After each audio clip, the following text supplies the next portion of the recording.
Call to order the St. Charles City Council meeting for Monday, August 19th, 2024. Nance, will you please call the roll? Gam. Here. Petrillo. Here. Wirball. Here. Besser. Here. Weber. Here. Lukaitis. Here. Vogt. Here. Bongard. Here. Munn. Lencioni. Here. Thank you. Tonight's invocation will be given by Alderperson Petrillo. Help us as a council to exemplify leadership that involves courage and integrity. May we be forever mindful in our positions of our responsibilities to be of service to our community. As we make decisions this evening and in the future, we ask for discernment as to what is best for those we represent. Amen. Amen. Alderperson Phelps, would you please lead us in the Pledge of Allegiance? Absolutely. Please join me for the pledge.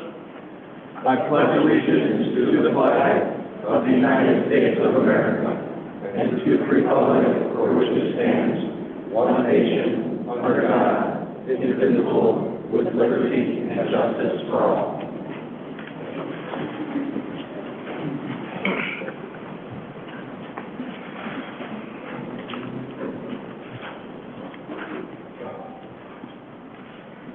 Good evening. I think everyone might know why I'm up here right now.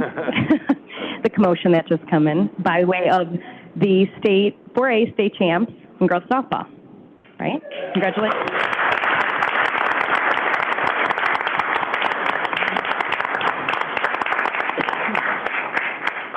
So what we're going to do this evening is Coach Pullen's here. He's going to come on up. He'll tell us a little bit about your record, a little bit about your season.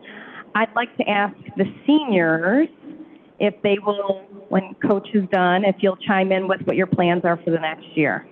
As a side note, I played softball, but I was not good. So I never was in the situation you were all in. So congratulations. So Coach, would you come on up?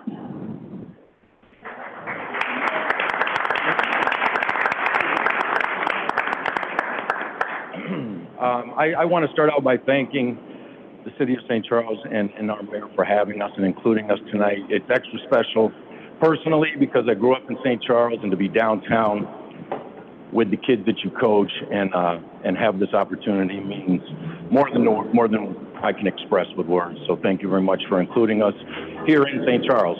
And as far as this group goes, they are the epitome of team. They really are. I've coached 3 sports for over 20 years, 25 years, and we've had some incredible teams. Never had anybody that bought in to the team concept like this group did, and they showed up every day for each other, and they really did it. And they're probably getting tired of hearing it, but I keep saying it was so sincere.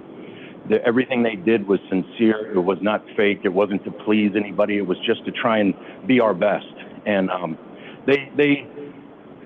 they did it for each other. They overcame adversity, and they were really, really good at using, losses or tough moments throughout the season to improve. And this is a group that went 26-6 for the year. And the most important things that happened to us were those 6 losses. I feel like we grew an awful lot from that. And that's because of the leadership we had on the group with our 5 seniors, and then every one of them acting as a captain. And it's the first time I've been around a group that just did not care who got the spotlight, and everybody on the roster was doing it for the right reasons. They really made us proud, and they went on an incredible run in the tournament. We were 3rd in our conference this year. A couple of years ago, we won the conference, and some people said, you have a chance, maybe you could get down there and do something. This year, we believed, and they believed, and they went through the process day by day.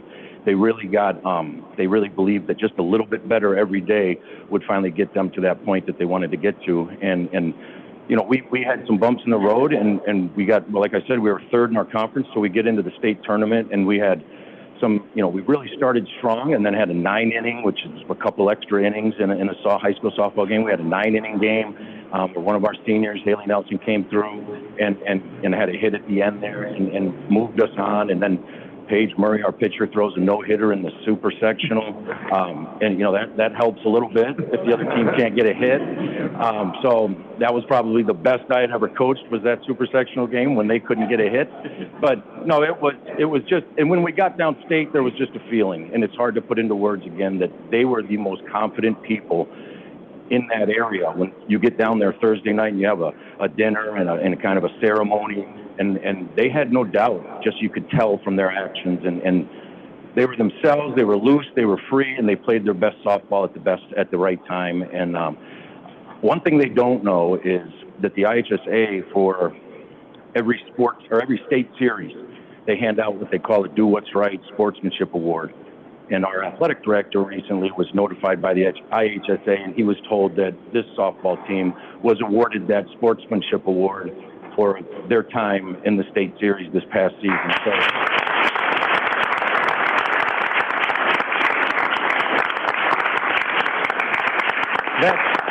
that just kind of leads me to what I really wanted to say, was that they represented the city of St. Charles the way everybody here would want it represented, and that's the most important part of it. They were successful on the field, but the character and the people that they were, and when they saw this is the group from St. Charles, they did it in a way that would make us proud. So I love this group. I can't say enough good things about them. Thanks for having us. Thank you.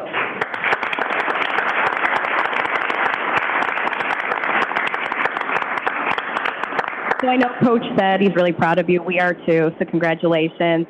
Says a lot. I know you said character a lot. That's great. Keep that trait up. It's very important in life. So if I could have the seniors up, just give your name and say what your plans are. Hi, my name is Haley Nelson, and I'm going to Augustina College to play softball and study biology. Hi, I'm Maddie Hernandez, and I'm going to the University of Wisconsin-Stevens Point to play softball and major in pre-med.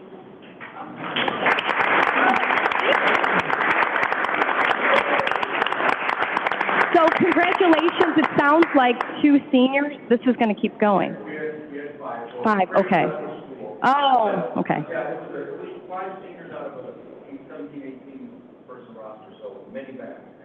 Okay, that's great. So keep up the good work. And I know you didn't come here to listen to me talk. You did come here to get your street sign.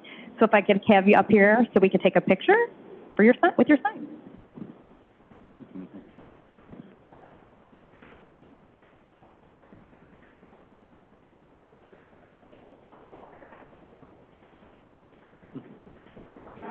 Here we go.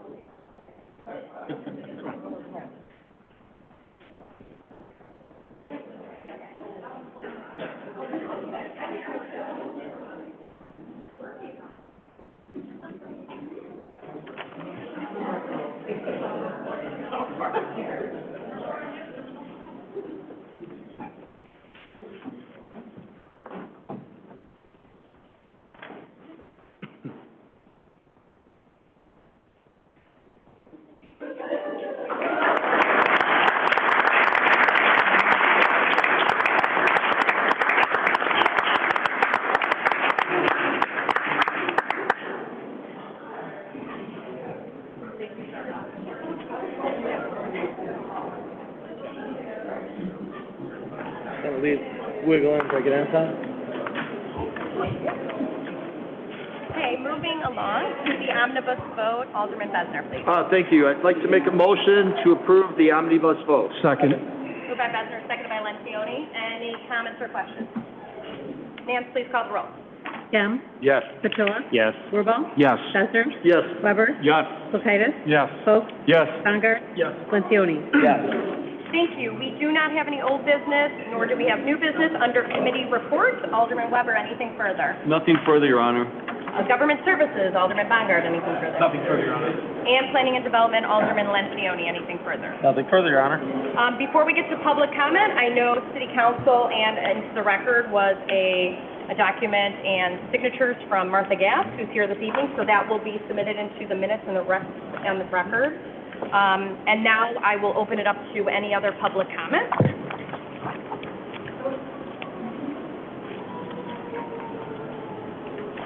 If you could just please state your name for the record. Hi, everyone. My name is Giselle Torres, and I work for the Illinois environmental nonprofit Prairie Rivers Network. We are an Illinois state affiliate of the National Wildlife Federation, and we have decades of experience working on pollution in the power sector, particularly coal pollution.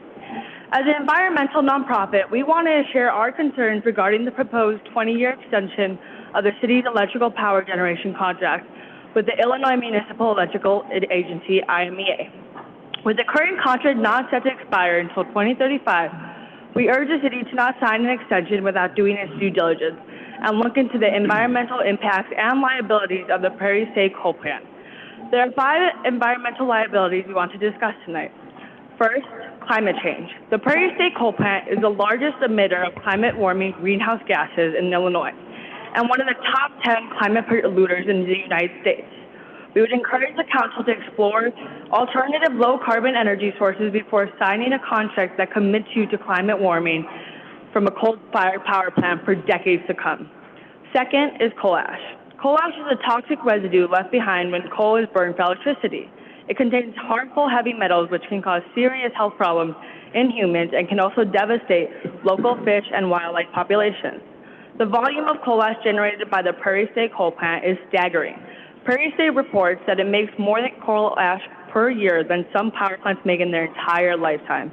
The proposed landfill area is enormous, encompassing an entire square mile. In 2018, Prairie State reported elevated levels of arsenic, calcium, chloride, sulfate, and total dissolved solids in a well down gradient of their landfill, but they are no longer even monitoring for arsenic. The third being air pollution. This coal plant has operated for more than a decade without an approved air permit as required by the Clean Air Act. In March of 2023, Sierra Club Illinois filed a lawsuit against Prairie State for operating without a Clean Air Act permit. Prairie State sought to have the case dismissed, and just 10 days ago, a judge ruled in favor of Sierra Club, and the case will proceed. In addition to operating without a Clean Air Act permit, in 2021, the plant received a violation notice for exceeding federal limits on mercury emissions. Additionally, in February of this year, a new federal rule further restricting particulate matter or soot pollution was released. The plant does not have the best available technology to control the soot, and it is unclear how Prairie State will comply with its new rule. Fourth being the water use and pollution. The Prairie State Coal Plant is a massive consumer of water, pulling water from the Cascadea River that downstream communities rely on for public drinking water. The plant and coal mine both discharge polluted water into the Cascadea River, and water permits are required for the water pollution discharges. And the plant and coal mine are both operating under draft water permits. Prairie Rivers Network reviewed the draft permits and submitted comments to the Illinois Environmental Protection Agency with numerous concerns about the plant and mine water pollution. It's unclear when those permits will be finalized and what additional water treatments may be required at the plant. And fifth, carbon capture and storage. Prairie State is exploring a carbon capture and storage project on Unit 2. The decisions and effort to invest in carbon capture at Prairie State are being made by few people behind closed doors and without input from the leaders and community members in places like St. Charles. Carbon capture technology does nothing to stop other pollution that I just mentioned. In fact, some of the pollution will get worse from the additional energy and water needed to power the carbon capture equipment. Water use would increase significantly, and a consideration that is not thoroughly examined in any of the feasibility studies. The carbon captured at the Prairie State Coal Plant will need to be stored somewhere, and the plant is proposing to store the carbon at an injection site just a few miles north of the site. Carbon leaking from the underground storage can impact drinking water aquifers, and a leak of carbon would undo any of the possible benefits of capturing carbon.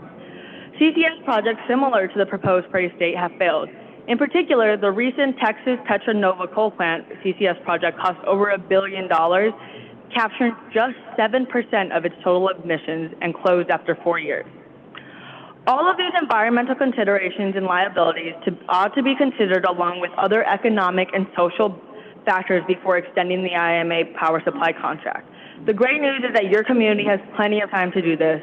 Please do not renew the contract and take the time you need to make a thoughtful decision about St. Charles' future energy source. Thank you.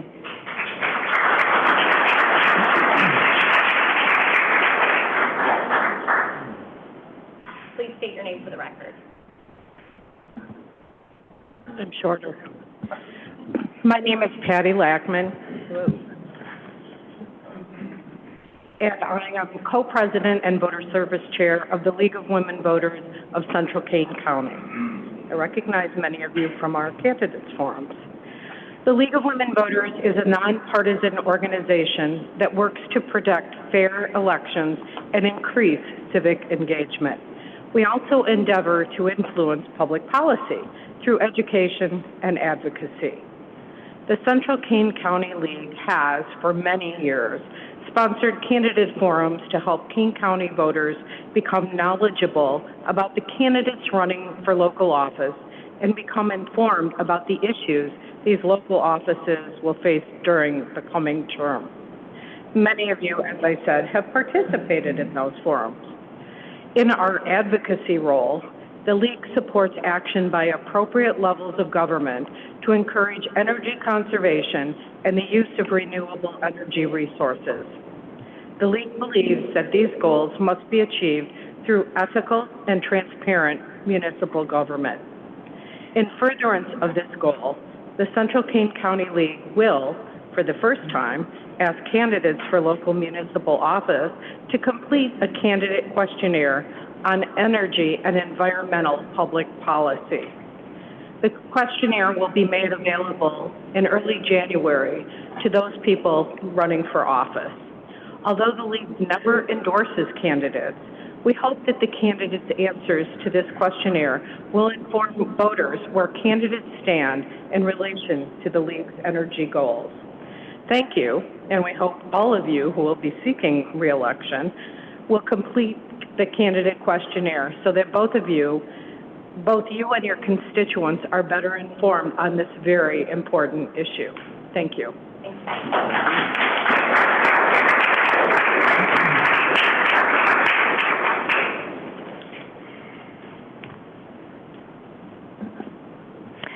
Hello, everyone. My name is Martha Gaff. I wanted to thank you for clarifying that the petitions will be included in the public record. Council members, I urge you not to make any moves to sign an early renewal to the IMEA contract. The renewal request now in 2024 is a full 6 years before our contract says that we need to renew. I have not heard any good reason for the early renewal, and I have to wonder why any of you would actually be thinking that early renewal is a good idea. I just have to assume that in your personal lives, that none of you make large financial decisions without surveying the market or getting more than one bid. Did you buy the first car you saw on the first lot at the asking price? Did you buy the first house you saw at the asking price?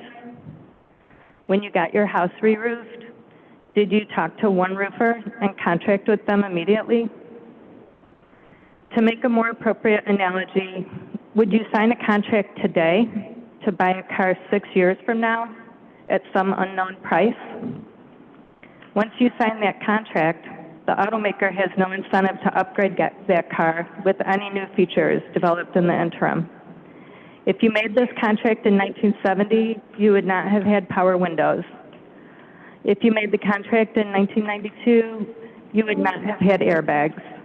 If you signed a contract today to buy a house 6 years from now, what incentive would the owner have to make any improvements? I don't think you would do this in your personal life with your own money, and you should not do it for the city with our money either. I wrote a petition online to see if other residents agree, and I found that many of them do. In the packet that I submitted to you that includes the petition, there is all the text of what was on the online petition. I won't read it now, but you can read it in your packet.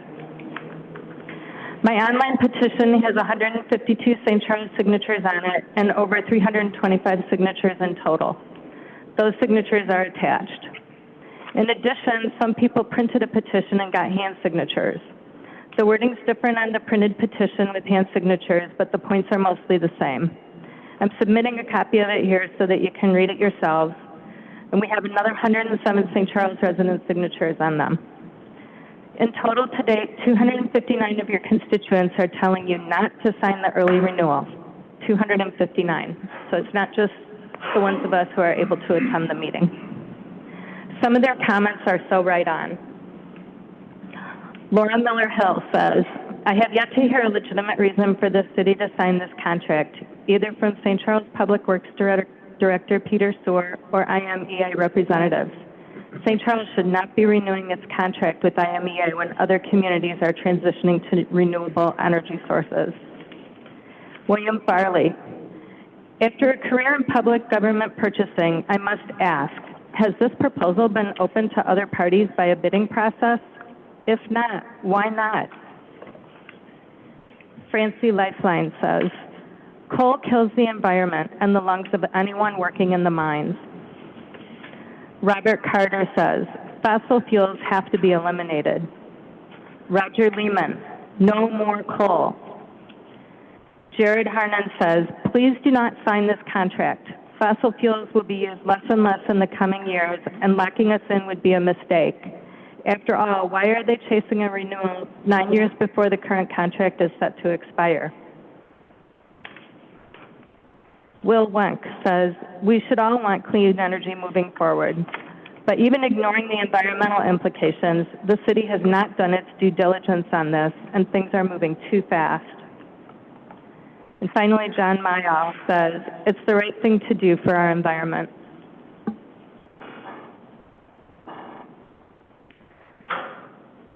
But besides the 259 St. Charles residents, we also have 173 of our neighbors asking you to act responsibly, because your decision affects more than just our town. Clean air doesn't hover over one municipality that makes the right decision to go for clean air. It takes a lot of communities working together to make an impact. According to a study done by Yale University in 2023, 74% of Kane County residents believe that climate warming is happening. 74%. And 57% of Kane County residents believe that local government officials, like you, should do more to address climate warming. St. Charles is lucky.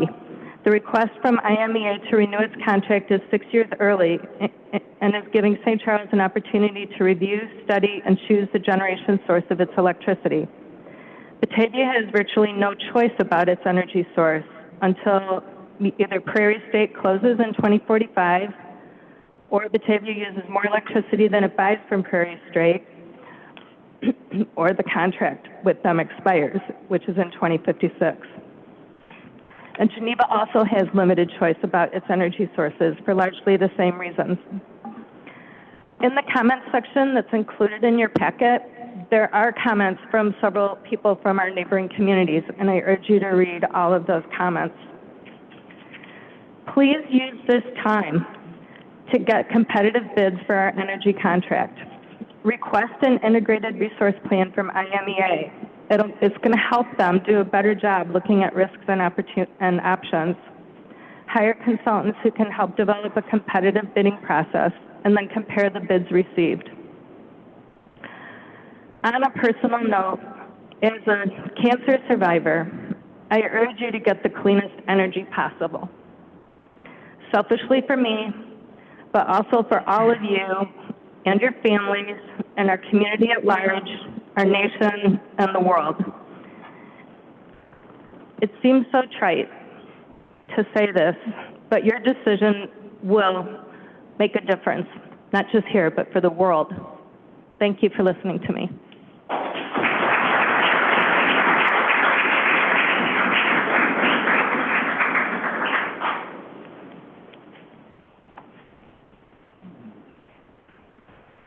Hi, my name's Tim Triplett. I live on 10th Street in St. Charles.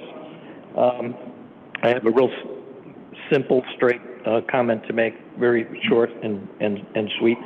Kind of echoes what was just said. Kudos to my friends and neighbors here for pulling all this information together and about the gigawatts and carbon capture and all the technical nuance that's important. But I just want to make sure that there's a simple truth of the matter doesn't get lost in the information overload. And that's the fact that if you folks make a long-term commitment to coal, it'll only serve to prolong the use of a technology that's harmful to the environment and should be phased out sooner rather than later. The energy market is clearly at a tipping point. As we all know, alternative sources of energy like solar panels and wind turbines are popping up every day. So I'd suggest that you postpone this decision as long as possible so you have the latest information to work with. The environmental impact of burning fossil fuels is indisputable today, which was not the case 10 years ago. So just consider, what might you know 10 years from now that would help you make a more informed decision? It's not hard to imagine people in 2050 struggling with the effects of climate change that might look back on your vote supporting the use of coal and wonder, what the hell were they thinking? So you have the opportunity here to make a decision that will benefit the entire planet, not just our little town. So please make sure that St. Charles is on the right side of history. Thank you.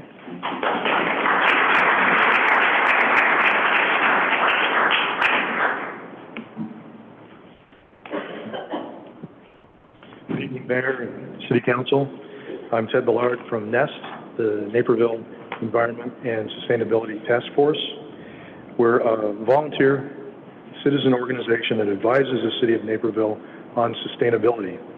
Tonight, I'm giving a statement here regarding our position on the proposed IMEA contract extension, summarizing what we have already shared with our City Council. Maureen Spillman is not here tonight, and I've had the pleasure of working with citizens from St. Charles on this issue.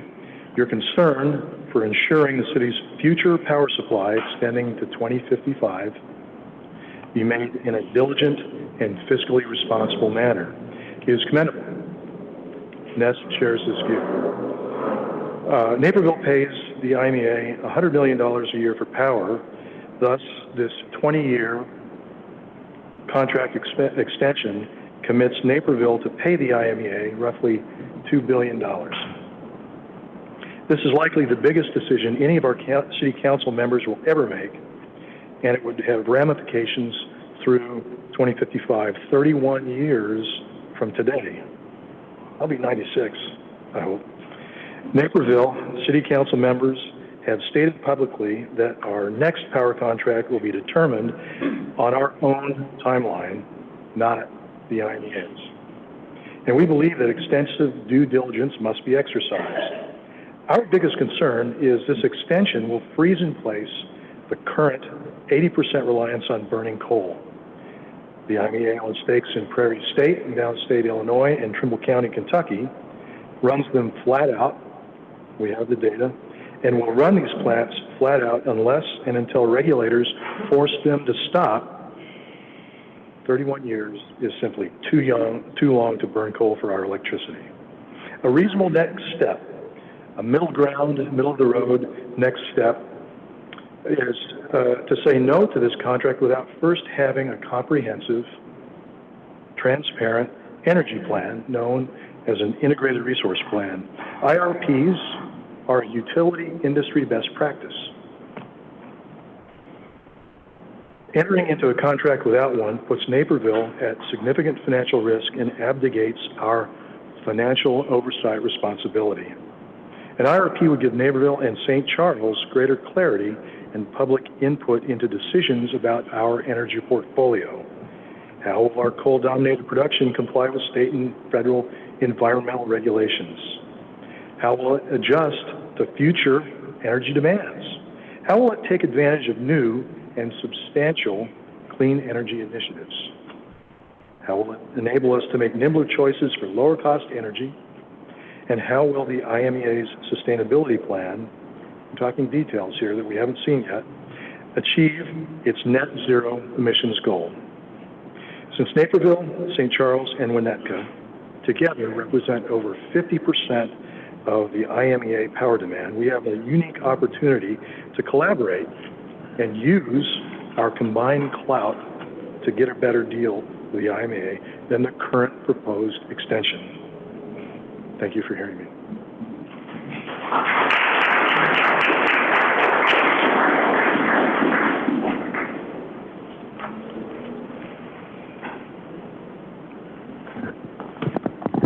Hi, I'm Terry Cross, and this is Katie Scullion. We come all the way from Winnetka. Thank you so much for letting us speak tonight. I want to say two things. First of all, your seats are way more comfortable than in our village council chambers. I kid you not. And I can actually stand at the podium there. I'm like with my paper up here, so thanks so much for that, too. Anyway, we're here as residents of Winnetka. We're your allies and partners in the IMEA coalition. I never know, is it IMEA or IMEA? Whatever, okay. Together, St. Charles, Naperville, and Winnetka represent what he just said, 51% of the IMEA power usage. We're happy to be here tonight because our three communities have the majority of influence on IMEA's direction. We want to share with you how Winnetka is proceeding with this request about an early renewal of the IMEA contract. To be clear, we're not representing the Winnetka Village Manager or trustees.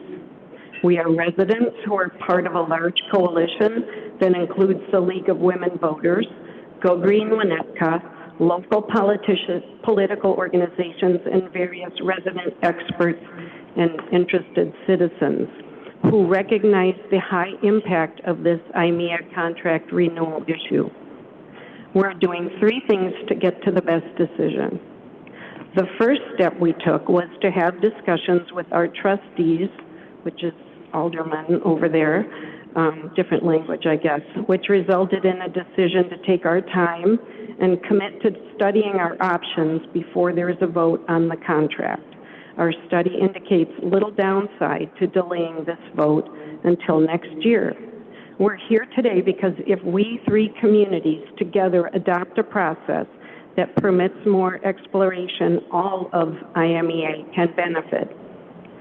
Secondly, the Winnetka Caucus has put 2 questions on a village-wide survey to better understand values and preferences about future power. This survey will go out to every person in the village, and they will all have an opportunity to weigh in.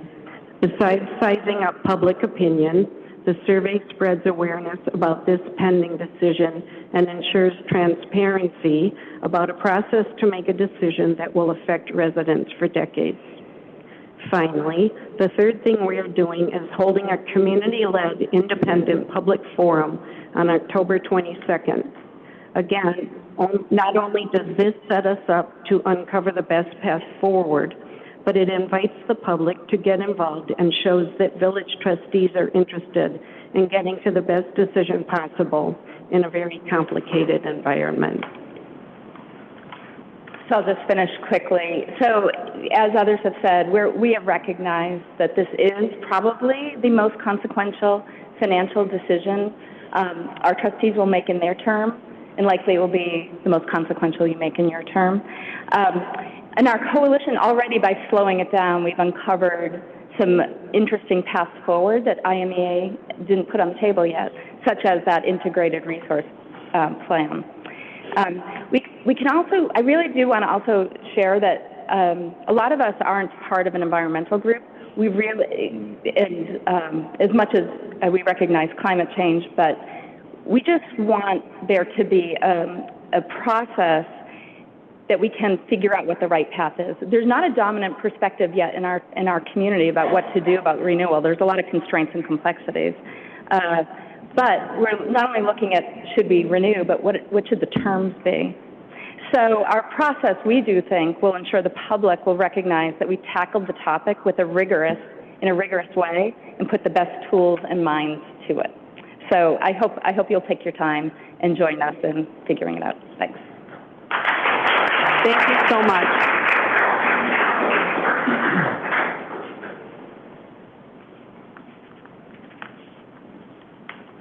Hello, my name is Tom Kruger. I live in the St. Charles 5th Ward. The topic that I'm going to discuss is how do we arrive at the $800 million figure for the value of the 20-year extension. And so a few individuals have questioned the total cost used by St. Charles advocates when they state that the IMEA renewal contract will cost St. Charles $800 million, or almost $1 billion. There have been rumors that some people are saying that these numbers are a lie. I would like to explain where the $800 million number comes from. In an email message dated October 16th, Peter Suhr advised Debbie Mader that, quote, the average cost of electricity to St. Charles entire distribution system for the past 5 years, October 2018 through September 23, 5 years, unquote, is $40.7 million. This figure conforms with IMEA's April 2023 report on the revenue it received from its members. This report states that IMEA received $40.7 million in revenue from St. Charles during fiscal year 2021 to 2022, and $39.6 million during fiscal year 2022 to 2023. Since the IMEA renewal contract is for 20 years, $40.7 million times 20 equals $814 million. This, of course, is an estimate. It does not account for increases in costs during those 20 years or the increase in dollar value from 2024 to 2055. So before renewing the contract with IMEA, please do your due diligence. Please postpone making a decision until St. Charles gets an integrated resource plan from IMEA or hires consultants who can evaluate IMEA's contract or help develop a competitive bidding process. Thank you.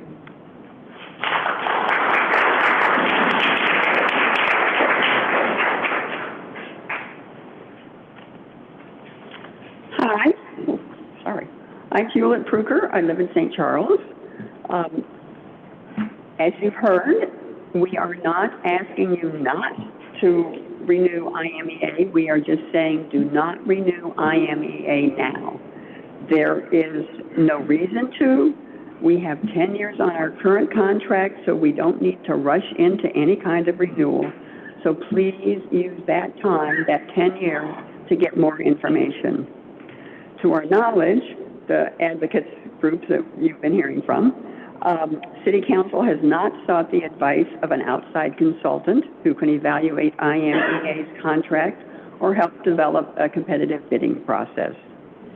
The only entity that has presented City Council with an option is IMEA. The residents of St. Charles deserve to feel confident that this decision will be made with the best possible information about all alternatives.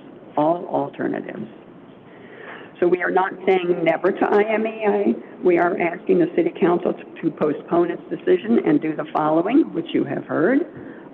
Take your time to do due diligence. Get data from an independent integrated resource plan. Get the advice of an independent consultant. And get advice about realistic alternatives. So thank you for your time, and thank you for considering all of our ideas here. Thank you.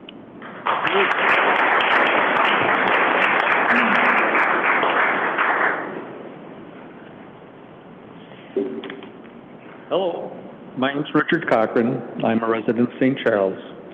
Over the past few months, we have heard IMEA state with pride that it includes 11% renewable energy sources in its members' energy portfolio. This is a commendable statistic, especially since it is consistent with the overall Illinois state average. But the issue isn't IMEA's claim to 11% renewable energy sources or to its plan to reach a goal of 20% renewable energy sources within the next 5 years. The issue is IMEA's contractual obligation to obtain 80% of its energy portfolio from coal-generated energy sources.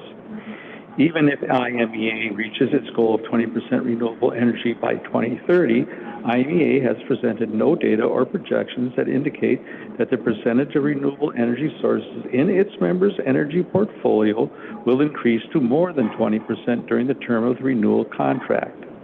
20% renewable energy until 2050 or 2055 is not enough. Please postpone making a decision to renew with IMEA until St. Charles gets an integrated resource plan from IMEA or hires consultants who can determine whether alternative providers can provide St. Charles with more than 20% renewable during the next 30 years. I'd also like to add that I've come to a number of these meetings. I'm sure I look a little familiar now, but I haven't heard anybody come up here besides IMEA and Peter Sir and suggest alternatives to what we're suggesting. No one's come up publicly in favor of signing IMEA now.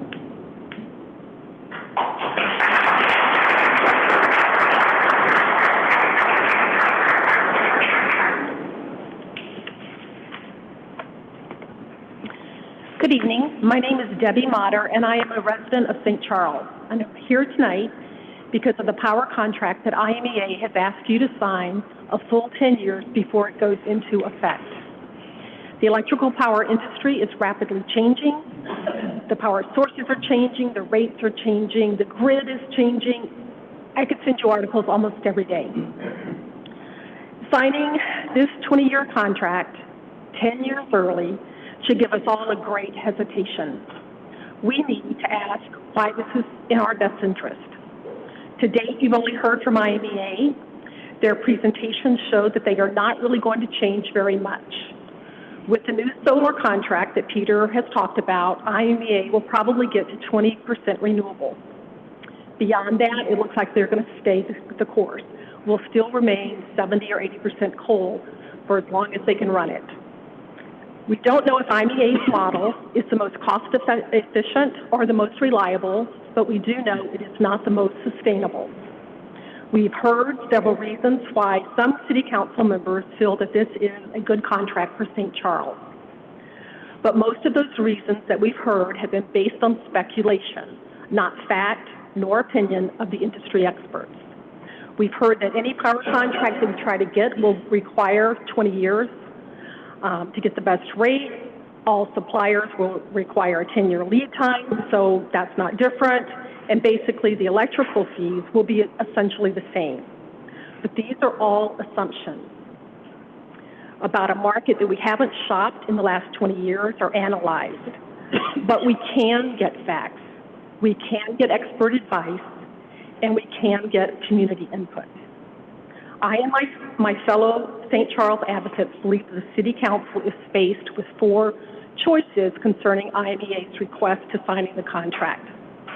1, you can approve the IMEA contract as it is currently drafted, uncontested and unchallenged. 2, you can postpone the vote on the contract and hire 1 or more consultants to present alternative options, cost comparisons, and or competitive bids for 2 things IMEA provides: energy and administrative services. Number 3, you can approve the IMEA contract on the condition that the contract is amended to require IMEA to conduct an independent integrated resource plan and guarantee stakeholder participation in future decisions concerning Prairie State. The last alternative that we see is to postpone the vote on the IMEA contract and require IMEA to perform an independent integrated resource plan before the council votes on the renewal contract. We are advocating for choices 2, 3, and 4. Any of them will do. These choices will provide you with the information that you need so that you can make a well-informed decision. We're counting on you to make the best choice, not the easy choice, for St. Charles. We are here to help you in any way possible. Thank you for your time this evening.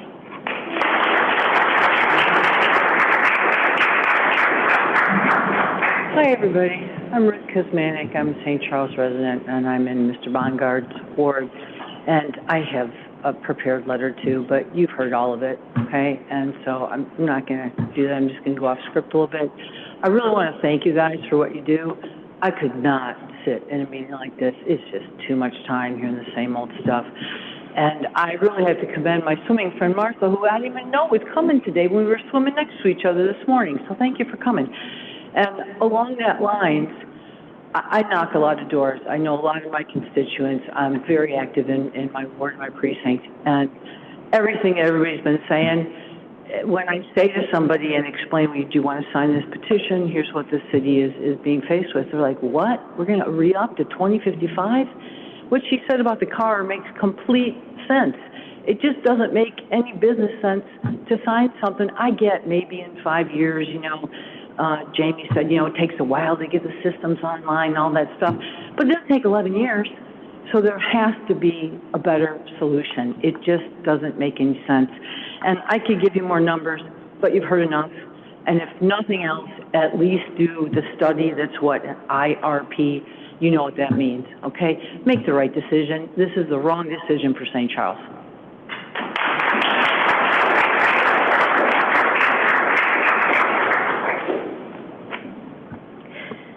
Good evening. My name is Susan Russo, and I am a resident of Batavia. I'm here tonight to address two issues: the value of the IMEA contract and the city's ownership of Prairie State and Trimble County power plants. There is no disputing that the $800 million that St. Charles electricity customers would pay for the electricity they consume under the IMEA contract is a huge sum. For this reason, the City of St. Charles has an obligation to purchase electricity from the most economical, efficient, reliable, and responsible provider for its customers. If the contract with IMEA is renewed through 2055, St. Charles will force its customers, residents and businesses, to purchase coal-generated electricity until at least 2050. Is IMEA's coal-generated electricity cost efficient? Will IMEA's coal-generated electricity continue to be reliable? We don't know.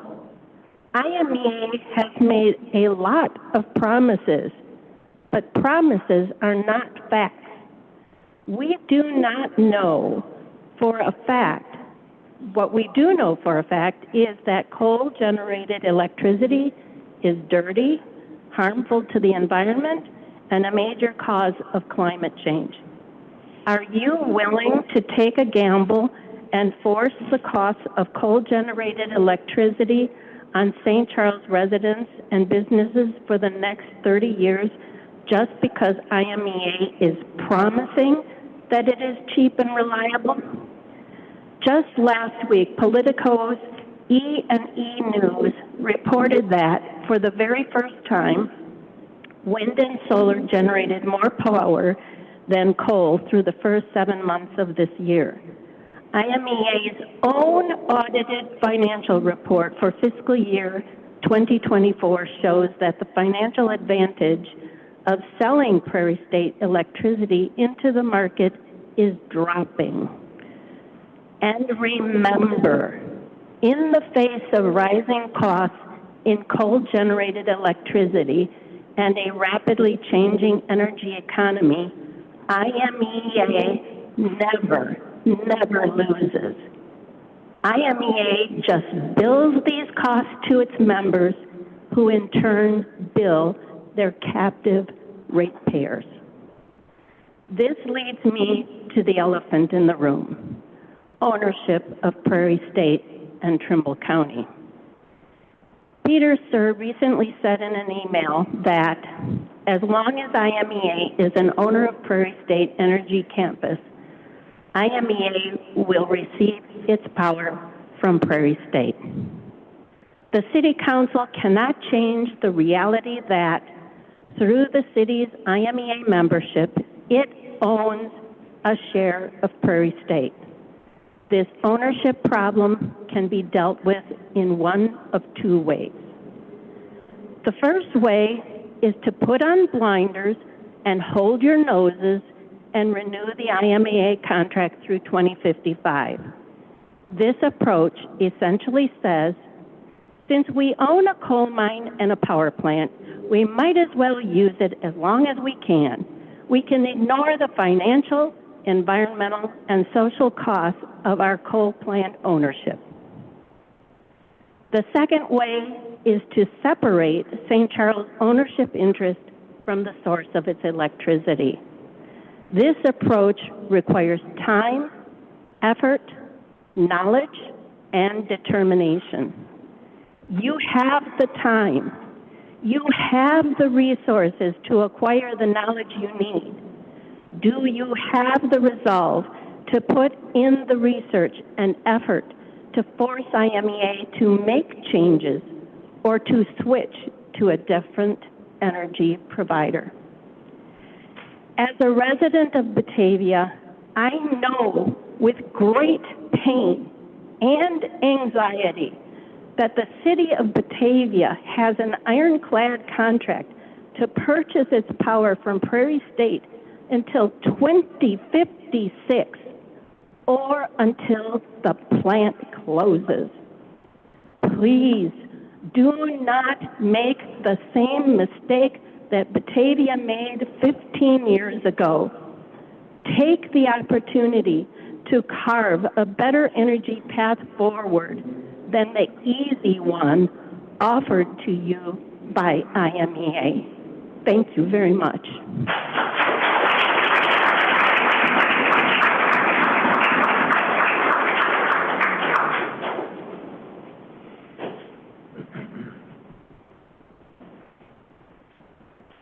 Greg Taylor, St. Charles resident.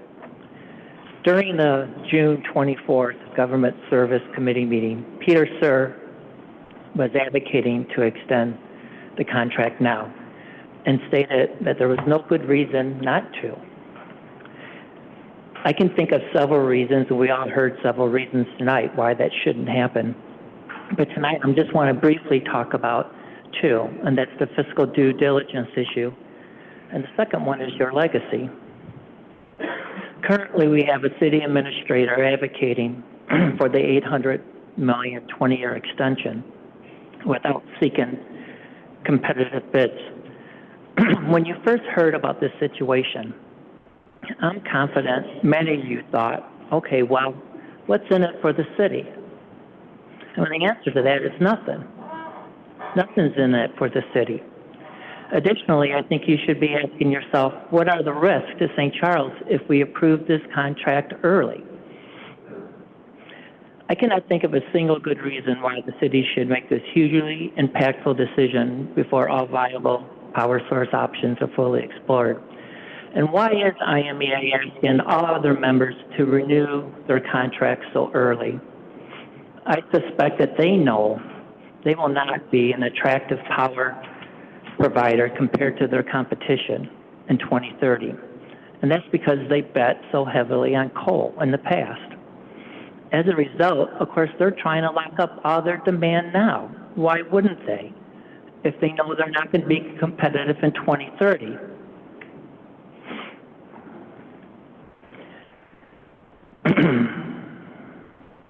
Excuse me, I lost my point here. As you know, this is as a result, they're looking to lock up their demand now. I'm sorry.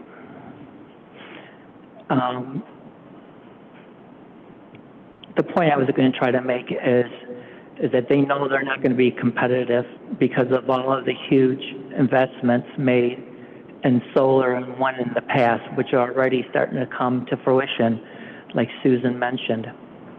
And then I want to move on to your legacy point I would like to try to make. Because if you vote yes on this contract extension now, what reason will you tell your constituents of St. Charles and the business owners when they want to know, why did you make such a vote without securing any clearly stated benefits for the city? And if you vote yes on this contract now, what will you tell your grandchildren, your great-grandchildren, when they want to know, why didn't you at least try to change IMEA's reliance on coal or seek alternatives to coal to IMEA's coal-generated electricity?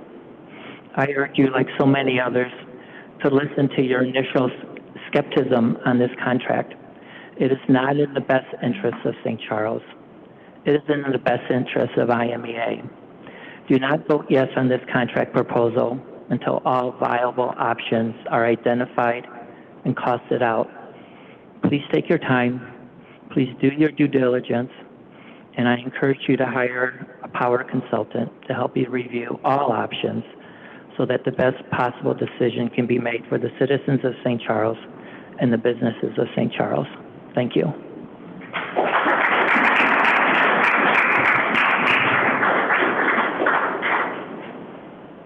Is there any additional public comment this evening?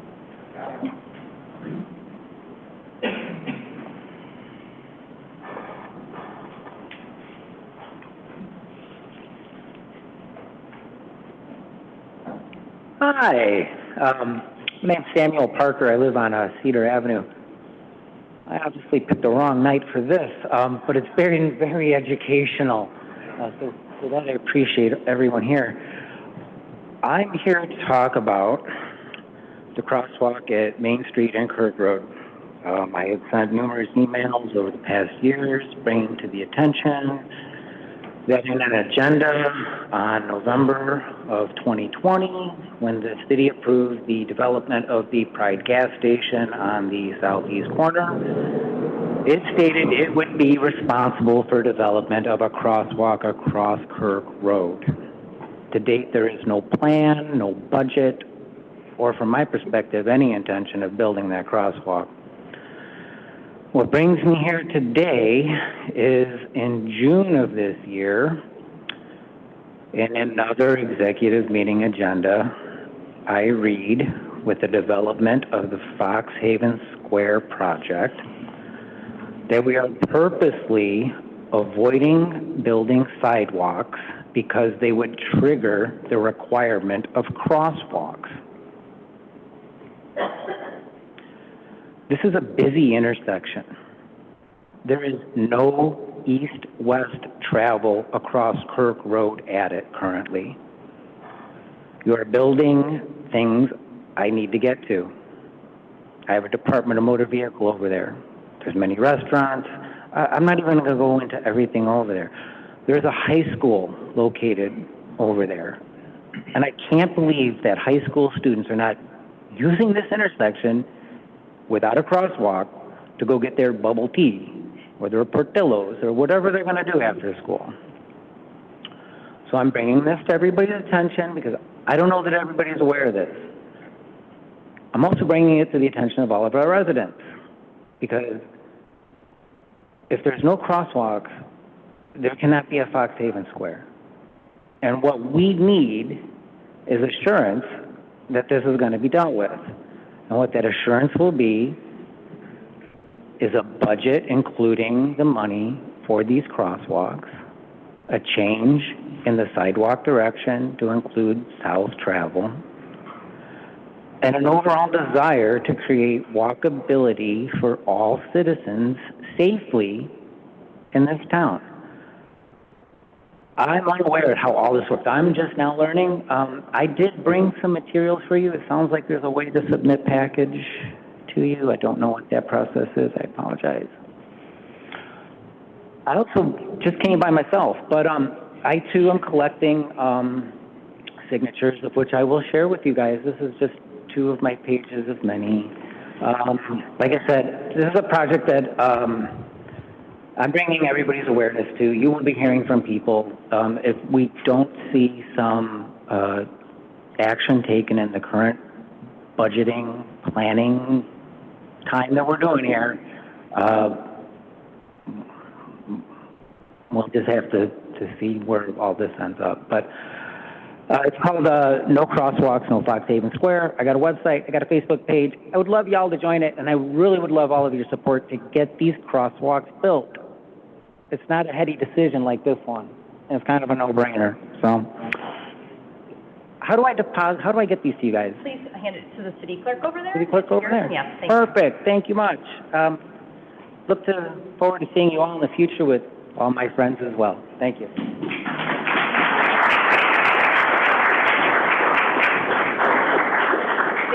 Before I make some comments, in general, I will just quickly address this because Alderman Werball has been working on that as well as Alderperson Munns, and we've had discussion.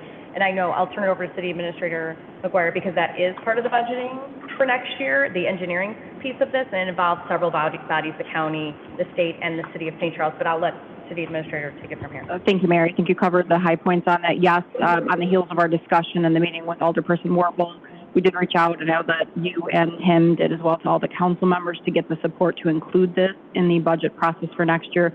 As we explained in our meeting, unfortunately, it does take a little bit of time, especially with the other agencies that are involved. This is both a county and a state jurisdiction, so we will have to go through permitting as well as engineering, and typically that's done in a two-step process, engineering first and then a construction on the heels of that, but we will be looking into that for the upcoming budget year. Thank you. And with that, is there any other public comment? Okay. I just have a couple of comments to make. I know that many of you are aware of the Arts Council event all week and over the weekend. It's the St. Charles Arts Council Plein Air event, and they'll be concluding over the weekend with several events, and there's a schedule of events on their website.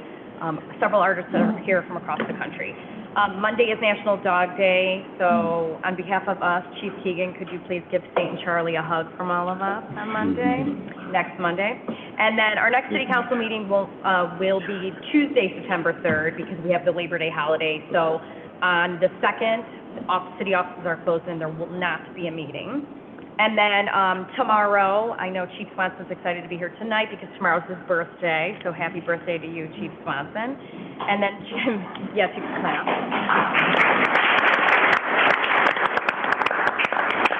And then Jen McMahon's birthday's coming up on August 31st. So happy birthday to you both. Any comments they'd like to make? No? Staff, do you have anything else? Okay, we do not have an executive session, but we do have a committee meeting. So with that, I do need a motion to adjourn. So moved. Second. By Lencioni, seconded by Gem. Nancy, will you please call the roll? Gem? Yes. Petrilla? Yes. Wirball? Yes. Chesner? Yes. Weber? Yes. Kulkaitis? Yes. Folk? Yes. Bongard? Yes. Lencioni? Yes.